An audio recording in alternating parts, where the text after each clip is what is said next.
Good morning. Welcome to Hobby Evolution, episode 151. It's Tuesday, the 29th of December. We are in for some snow. We've got a winter storm warning in effect beginning at, I think, 4 o'clock this afternoon. So could see between 6 and 9 inches of snow. We ended up getting, I don't know, maybe 2-3 inches on Sunday, which I did not think it was going to snow at all over the weekend. But we ended up getting 2-3 inches, just enough to fire up my snow blowers. So got it fired up for the storm that's a brewing. So I know yesterday the forecast was 6 to 9 inches. I haven't checked this morning. What's up, Jenny? Good morning. She said the storm has shifted south. To us, we're in the 4 inches here now. She's in Minnesota, so okay. Yeah, I saw that forecast last night. So I guess I need to get prepared. And I think I should probably run out during lunch to get some more oil and gas for the snowblower, because I think I am pretty low. So today I wanted to talk about, I teased yesterday my Marshall Faulk story because I found a Marshall Faulk calling card. I was showing off calling cards yesterday. And Ken, what's up? Good morning.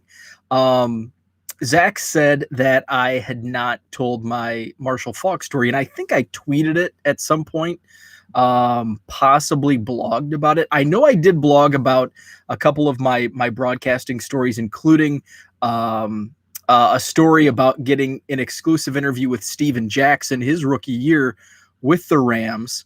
And actually one of the media interns was Jen Vitt, who is the daughter of Joe Vitt. He was the linebackers coach for the Rams a long time, NFL assistant coach. I think he's been in the league for like 40 years now.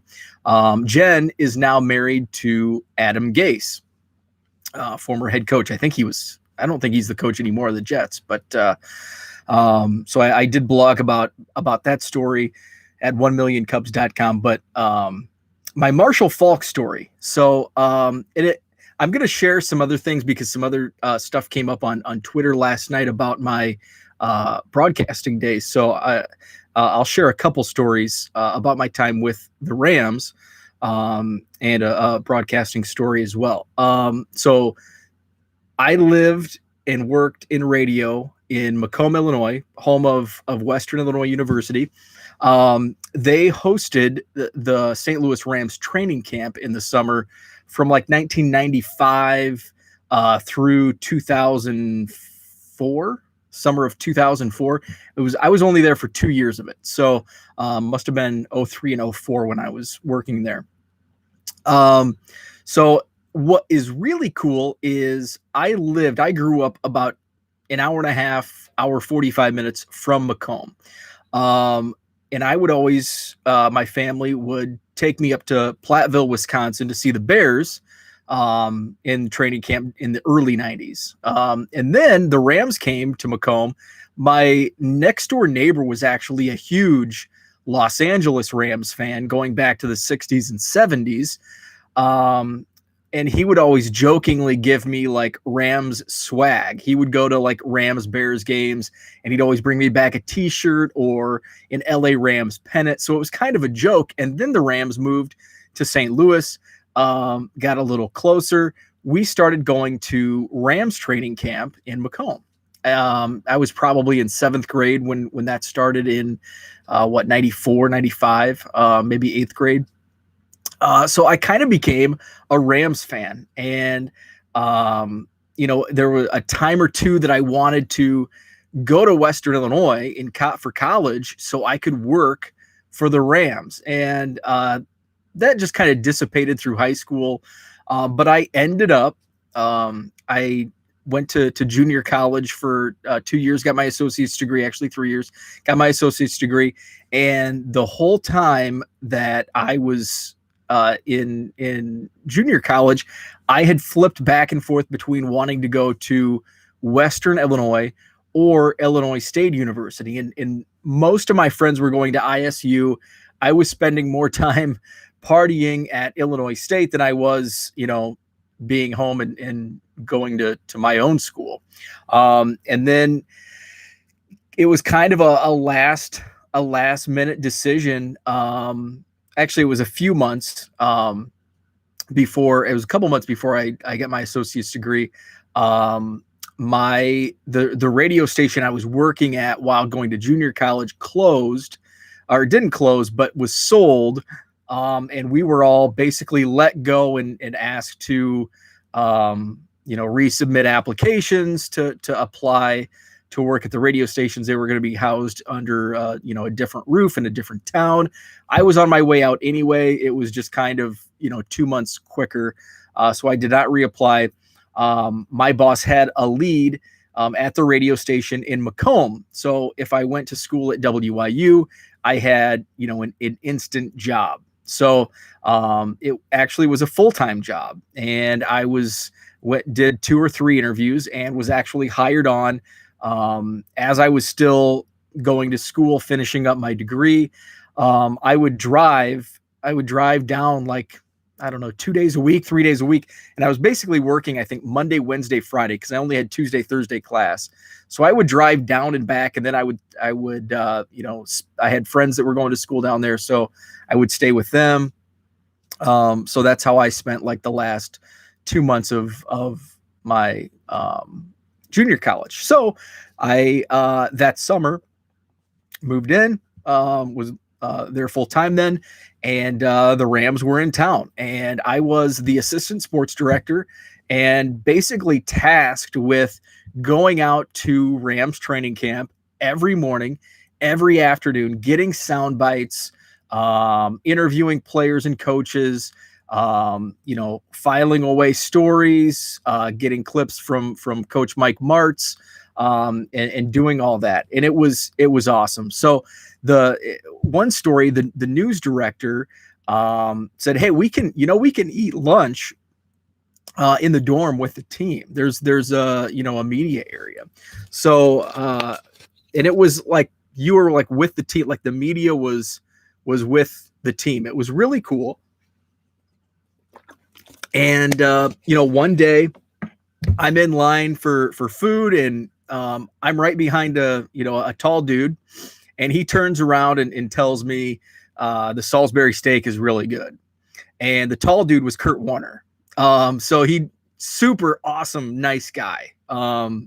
And yeah, we just had, a chit chat conversation about the dining hall food. The first time I ever saw an Apple iPod was during lunch at Rams training camp. Adam Archuleta had an Apple iPod. He showed it off. He let me play around with it. I was going through all of Adam Archuleta's music. It was a surreal experience for a 22, 23-year-old kid. I got big timed by John Clayton from ESPN one day because after practices, you basically just all the media, and there were probably a group of, 15 that covered the team daily. And you just basically, you go to Kurt Warner, you go to Marshall Faulk, you go to, whoever is battling for a position. And basically it's, usually 3, 4, 5 guys, per player. So I head off because I need some quotes from Kurt Warner.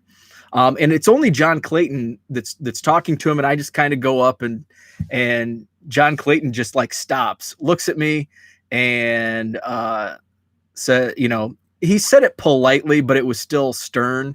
This is a one-on-one. You can have him when I'm done. So big time by John Clayton. The second year the Bears came to town for a weekend scrimmage. So I was able to talk with Lovie Smith and some of the Bears players. That would have been, I think, 2004.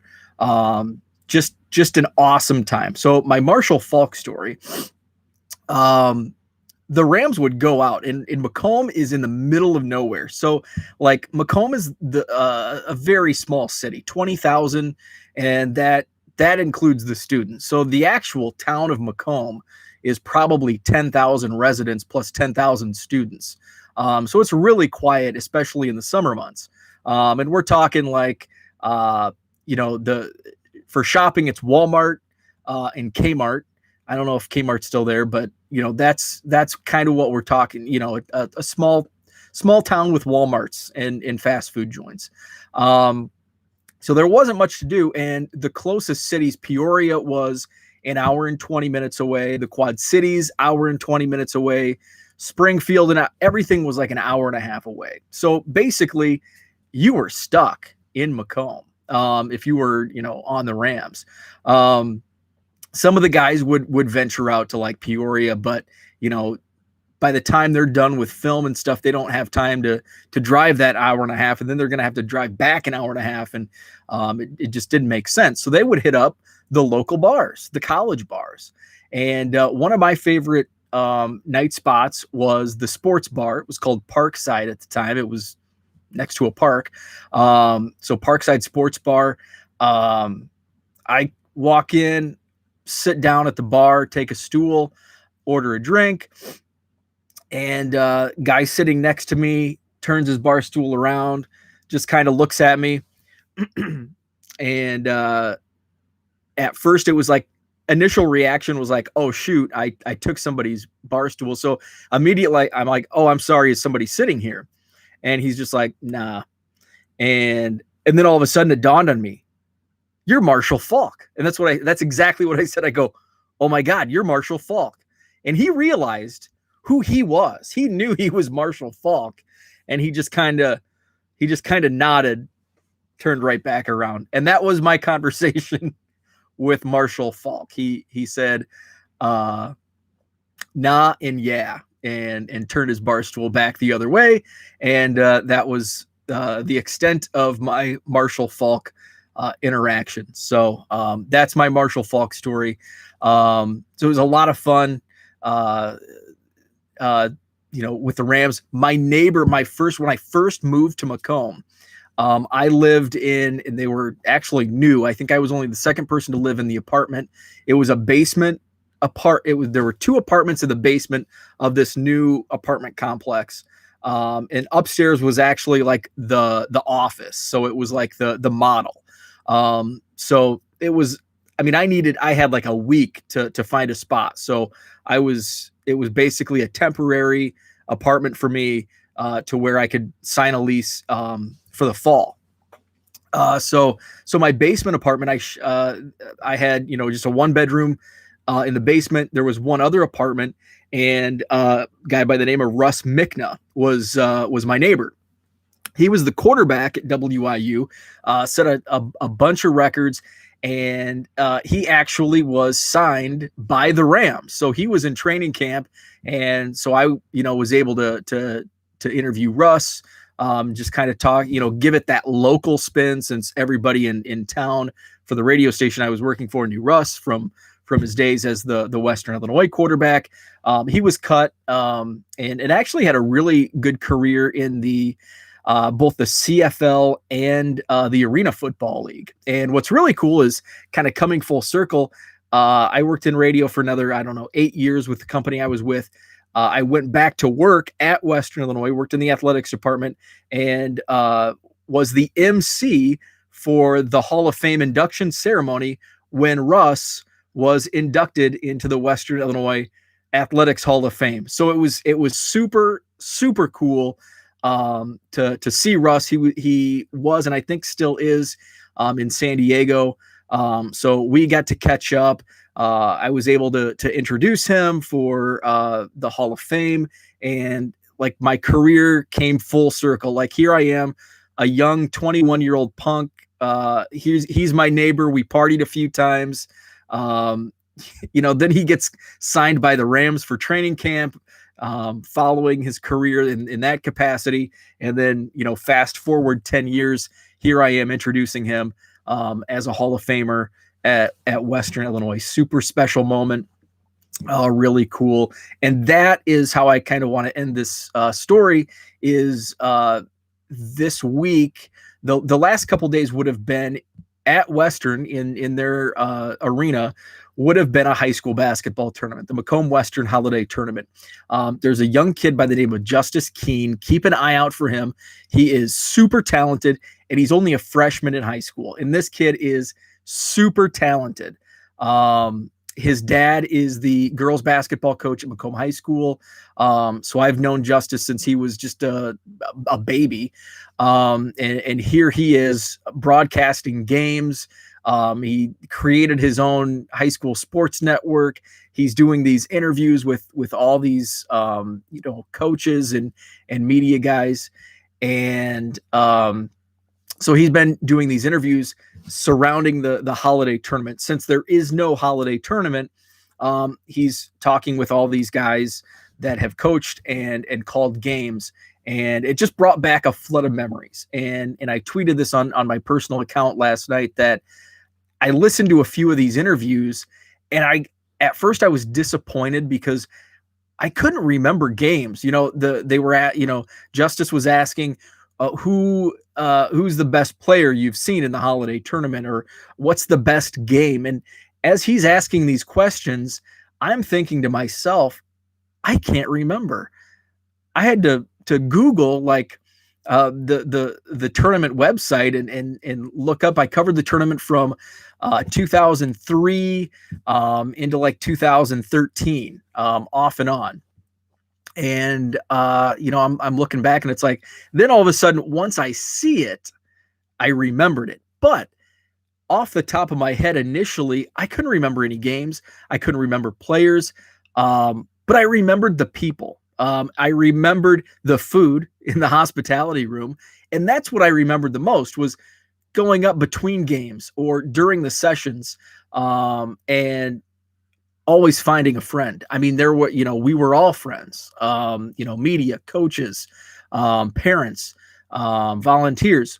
And I remember all of those people, and I remember conversations, and that is what made that tournament, and that's what makes the tournament so special. And that's what I miss about, people ask me, don't you miss working in sports and being in broadcasting? And no, the job itself, I don't miss at all, it's weird to say. I like being a fan more than working the sport.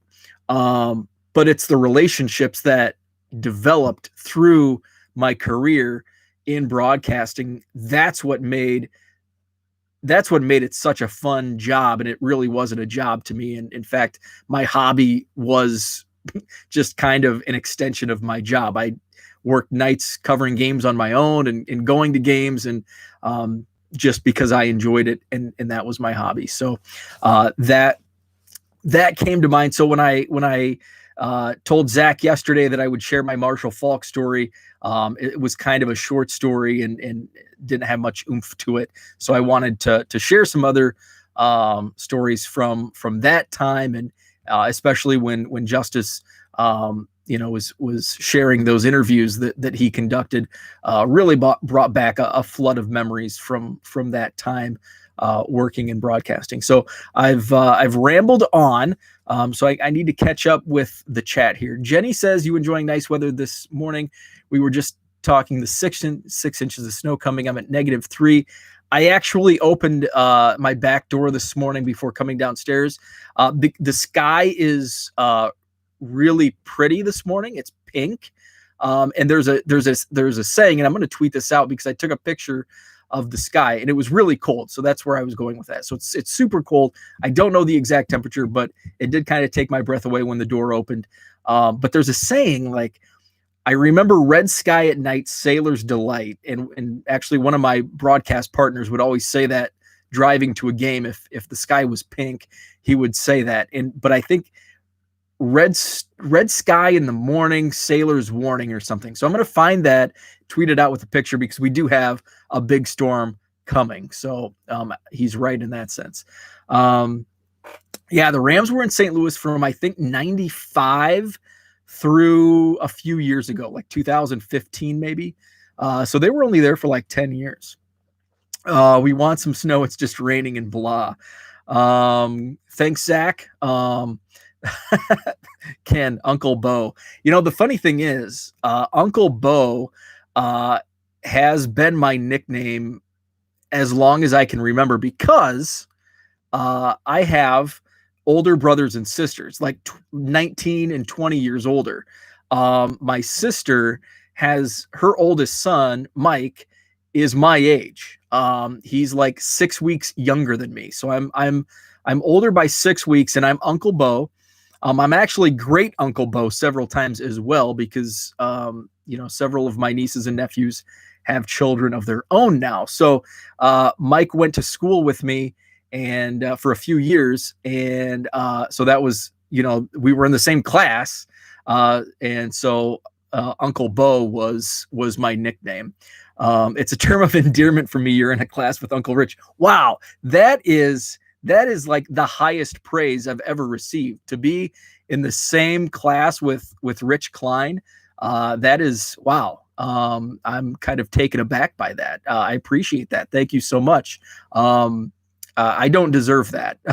I do not deserve to be in the same class as Rich Klein. That's for sure. But thank you for listening to my story time. I did not receive any mail yesterday. I still do have that package from Joe that I need to get opened up. I got caught up on some packages and some trades last night. Still have some more to do. By the way, tune into tonight.